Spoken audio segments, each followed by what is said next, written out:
Chers amis, bonjour. Nous sommes aujourd'hui le mardi 5 mai 2026. Nous vivons une époque bien étrange et bien inquiétante.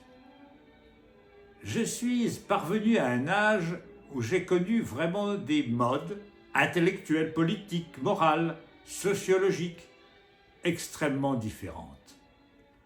Après les horreurs du fascisme, du nazisme et de la guerre, des idéologies étaient interdites. On ne disait pas à l'époque, on ne les a pas essayées. On les avait essayées et on sait où cela a mené. J'ai connu un temps où je m'inquiétais de voir une jeunesse généreuse, puérile, mais c'est lié à la jeunesse, adorer des Mao Tse-tung, des Brejnev, des Che Guevara, sympathiques par certains côtés, mais pour certains d'entre eux aussi dictateurs, et ô combien criminels. Mais il ne fallait surtout pas le dire. À l'époque, toute l'intelligentsia, toute l'université, toute une génération se levait pour les drapeaux rouges et les drapeaux noirs qui ont fleuri dans ce mois de mai 1968, où la France s'est signalée par une agitation estudiantine et ouvrière qui a surpassé ce qui se passait ailleurs, où en Allemagne, en Italie et même au Mexique, il y avait des mois de mai rampants, c'est-à-dire des mois de mai généreux, qui ont duré beaucoup plus longtemps. À cette époque-là, je m'étonnais, je m'inquiétais de voir des gens qui voulaient la liberté, l'émancipation, l'égalité, femmes, hommes, adorer des dictateurs et se tourner vers ces gens-là comme des libérateurs qu'ils n'étaient pas. Je suis inquiet dans notre époque. Le rouge s'est effacé. Et voici revenir le brun. Voici revenir les idées qui ont ensanglanté le monde et qui ont conduit à la négation des droits de l'homme. D'ailleurs, on ne dit plus les droits de l'homme, on dit les droits de l'hommisme. On les insulte, on les piétine, on s'en moque des chefs d'État.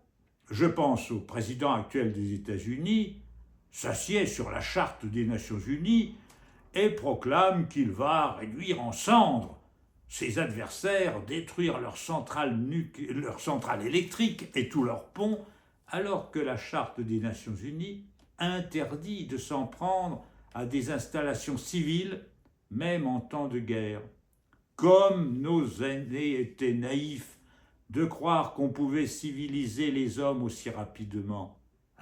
On pensait que la leçon avait été telle que jamais le démon de la guerre, de la haine, du nationalisme reviendrait. Mais ils sont là. Ils sont là, et j'entendais ces jours-ci, dans les médias, un conservateur, un homme de droite français, voulant broyer le code du travail, c'est-à-dire réduire les salariés à un état de servage, voire d'esclavage, sans droit. Il ne faut plus de droit du travail. Il ne faut plus non plus de droit de l'environnement. Les tenants de la chimie agricole doivent pouvoir vendre des pesticides et il faut faire taire les instituts scientifiques qui peuvent établir des corrélations entre des pathologies et l'épandage de ces pesticides. Plus de normes, plus de droits de l'environnement, plus de droits sanitaires. Il faut libéraliser. Libéraliser quoi? L'entreprise. Car la seule liberté que vénèrent ces gens-là, c'est la liberté d'entreprendre, traduisez, d'exploiter. Exploiter la nature, exploiter l'arbre, l'animal et l'homme. C'est la seule liberté qu'ils vénèrent. Le reste, ils le disent eux-mêmes, ils sont illibéraux. C'est-à-dire que ceux qui pensent mal sont interdits. Regardez la presse Bolloré et vous saurez ce qu'est l'idéologie de ces gens-là. C'est une idéologie de haine, de dénigrement, de refus même de l'existence de l'autre, et d'une déformation des faits pour mieux hypnotiser les peuples. Alors, c'est très frappant. L'extrême droite américaine diabolisait les latinos, ceux de l'Amérique du Sud, tous conçus comme des délinquants, des mangeurs de chats, comme le disait M. Trump, quand ce n'est pas des mangeurs de petits-enfants, en tout cas des délinquants potentiels, des criminels. Nous, ce n'est pas les latinos, nous, c'est la charia. Alors c'est vrai que la charia, c'est pas beau. La charia, c'est aussi un fascisme. Je suis athée, personnellement. Je suis athée.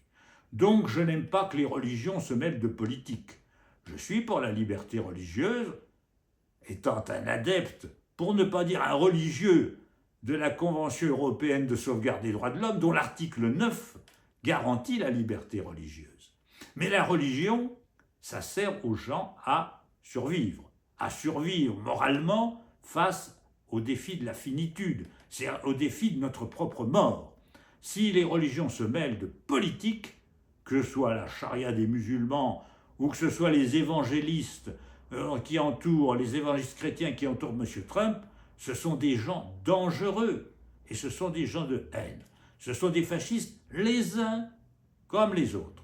Mais quand nos extrêmes droites instrumentalisent ce risque-là pour faire marcher au canon de pauvres gens dans ce pays et les faire voter contre la charia alors qu'il n'y a pas de péril de ce côté-là, je m'insurge. Le péril, il est où actuellement? Il est dans la destruction de la planète. Nous sommes en train de compromettre la viabilité de la Terre. Pourquoi?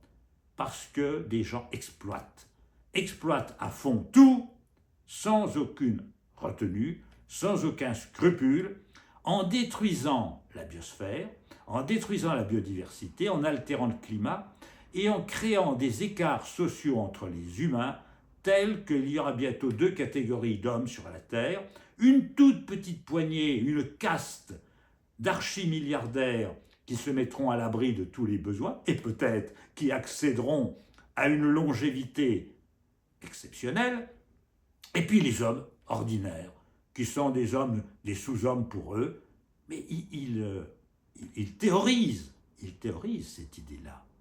D'où leur remise en cause de la démocratie, d'où ce qu'ils appellent les lumières sombres, c'est l'idéologie de certains de l'extrême droite américaine, mais qui est relayée par l'extrême droite européenne. Bon, tout ça, mais évidemment, il faut, pour prendre le pouvoir, tromper les citoyens. Et on les trompe en leur faisant peur. Peur des latinos en Amérique du Nord, peur des Africains et des musulmans en Europe, comme si demain un islamiste intégriste allait être élu président de l'Italie, de la France, de l'Allemagne, je ne sais quoi. C'est idiot. C'est idiot, c'est un péril qui n'existe pas, mais c'est un péril que les nazis ont toujours utilisé. D'ailleurs, ça me rappelle beaucoup, quand je les entends parler comme ça, sur la peur de l'islamisme, qui, encore une fois, moi je dis bien, j'ai aucune sympathie pour, au contraire, je considère que c'est un fascisme. Mais quand je les entends parler de la peur de l'islamisme, ça me fait penser à ce que Pierre Laval disait le 22 août 1942. En août 1942, Pierre Laval, je le dis pour les plus jeunes, c'était l'équivalent du Premier ministre du maréchal Pétain, et c'est un homme qui préconisait la collaboration avec l'Allemagne nazie. Et il a dit à la radio française, ça lui a été beaucoup reproché, on l'a fusillé pour ça d'ailleurs, ce qui est tout à fait regrettable, parce que je suis toujours contre toute peine de mort, même à l'encontre de ces gens-là. Donc, Pierre Laval disait le 22 août 1942, « Je souhaite la victoire de l'Allemagne, donc des nazis, sinon le bolchevisme submergerait l'Europe. » Eh bien, j'entends des petites gens aujourd'hui nous dire presque la même chose, en disant on va se jeter dans les bras des fascistes bruns pour éviter les fascistes islamiques. Mais enfin, écoutez, est-ce qu'il n'y a pas le choix d'autre chose? Est-ce qu'il n'y a pas une autre solution? C'est-à-dire, tout simplement, des solutions humaines, raisonnables, respectueuses de la vérité des faits, respectueuses de la liberté des droits de l'homme, respectueuses de la nature, de cette biodiversité qu'il faut sauver. car tous les défis de notre temps, je l'ai dit dans une chronique écrite ces jours-ci, tous les défis de notre temps sont mondiaux.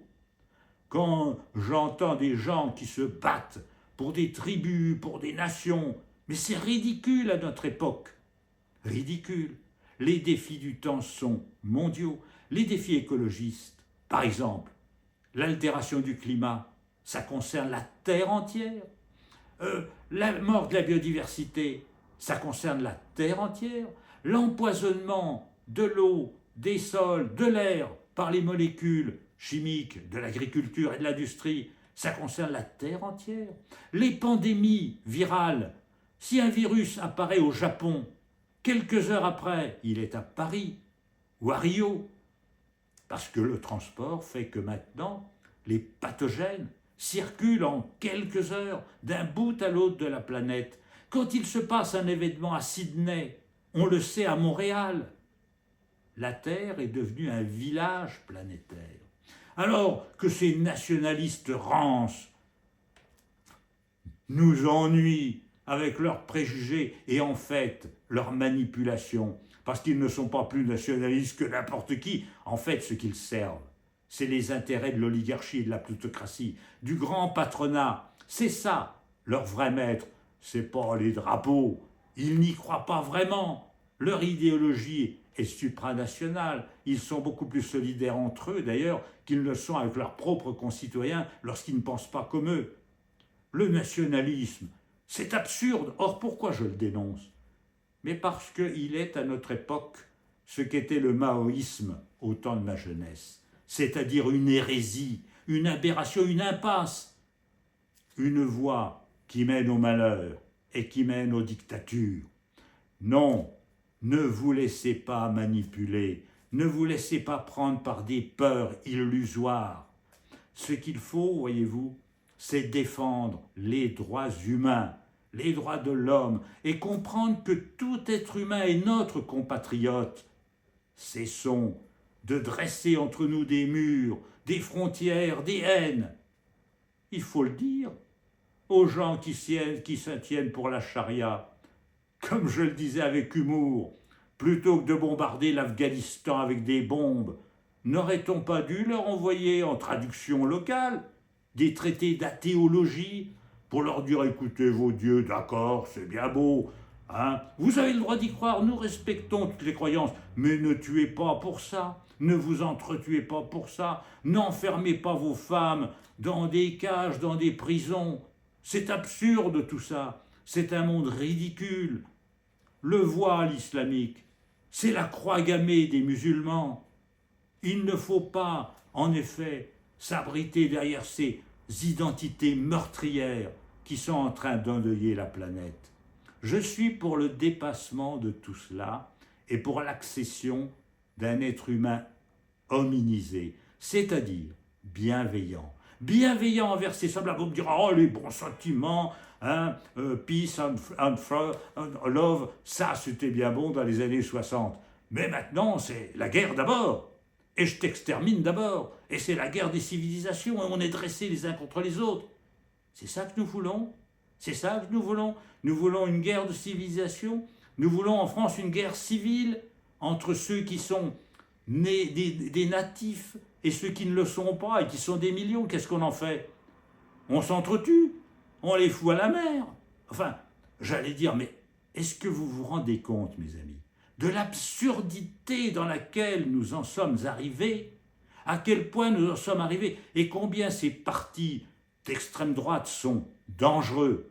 Dangereux parce qu'ils attentent aux droits de l'homme, dangereux parce qu'ils suscitent la haine, dangereux parce qu'ils opposent les uns aux autres. Tout ça, en fait, pour amuser les peuples, et en fait pour les asservir à un seul Dieu. Oh, c'est pas la nation, c'est pas la patrie, c'est même pas les religions.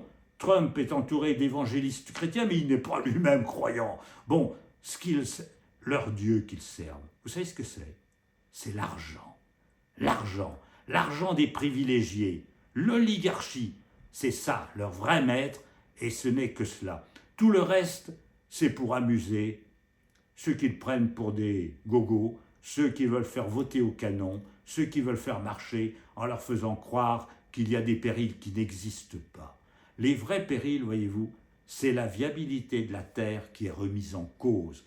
C'est le fait que la nature se meurt et c'est le fait que l'homme, ne semble pas encore en mesure d'accéder à un degré de conscience qu'exige la maîtrise qu'il a sur le monde. Nous avons maintenant une grande maîtrise du monde.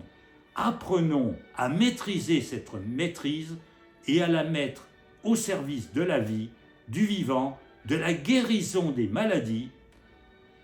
Apprenons à faire reculer la souffrance et la mort. À bientôt, j'espère, mes amis, pour d'autres aventures. Et merci de diffuser notre chaîne.